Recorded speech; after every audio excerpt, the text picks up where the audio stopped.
बिस्मिल्लाहिर्रहमानिर्रहीम। अस्सलाम वालेकुम। I am Asad Raja, maths teacher from tutoria.pk।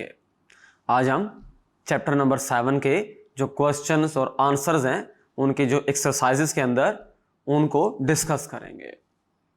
अभी हम 7.1 क्वेश्चन नंबर 1 पार्ट नंबर 1 इस क्वेश्चन को सॉल्व करने के लिए हमें 2 स्टेप्स में काम करना है। एक तो ये है कि हम उसको सॉल्व करके वहां से जो वेरिएबल है उसकी वैल्यू निकालेंगे और स्टेप 2 के अंदर हम उस वैल्यू को वेरीफाई भी करेंगे, यानी कि सॉल्यूशन एंड वेरिफिकेशन। आइए इसको सॉल्व करते हैं। Question number 1 part number 1, 2/3x 1/2x x/1 1/6। अगर इसको मैं यूं लिखूं 2x/3 x/2 x/1 1/6। अब इसको क्रॉस मल्टीप्लाई कर दें, 2x into 2 3 into x 3 into 2 x into 6 1 into 1 1 into 6। हमने ये फार्मूला अप्लाई किया है a/b plus c/d, a into d b into c over b into d। इसके अंदर फ्रैक्शंस की जो उनकी एडिशन है वो वाला लॉ अप्लाई किया है। इधर हमारे पास क्या बन जाएगा, देखें, यह आ जाएगा 4x माइनस 3x/6। इधर आ जाएगा 6x प्लस 1/6। दोनों तरफ डिनोमिनेटर सेम है, कैंसिल हो जाएगा।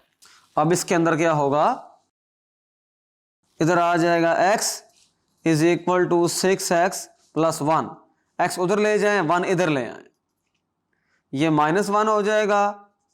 6x minus x -1 is equal to 5x और -1/5 इज इक्वल टू x और x इक्वल टू -1/5।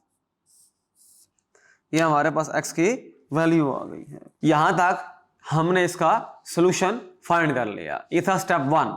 अब हम परफॉर्म करेंगे step number 2। Step number 2 perform करने के लिए इसको नाम दे दें इक्वेशन नंबर 1 और ये हमारे पास यहां से स्टेप 1 था। अब हम स्टेप नंबर 2 सॉल्व करेंगे। इसके लिए हम ये करेंगे, put x equal to -1/5 in 1, 2/3 -1/5 -1/5/1 plus 1/6। इधर आ जाएगा -2/15 प्लस 1/10 -1/5 1/6। इधर जो LCM है 150 -20 प्लस 15 30 LCM -6 प्लस 5। इधर आ जाएगा -5/150 -1/30। सिंप्लीफाई कर दें तो लेफ्ट हैंड साइड का भी आंसर जो है -1/30 is equal to right hand side -1/30। तो ये ट्रू है। इस सवाल में हमने ये देखा, पहले हमने उसको सॉल्व किया तो आंसर आया हमारे पास x इक्वल टू -1/5। जब हमने उसको गिवन इक्वेशन में गिवन क्वेश्चन में पुट किया तो हमारे पास वो आंसर वेरीफाई हो गया। इसका मतलब ये हुआ कि जो हमने सॉल्यूशन निकाला है वो ठीक निकाला है।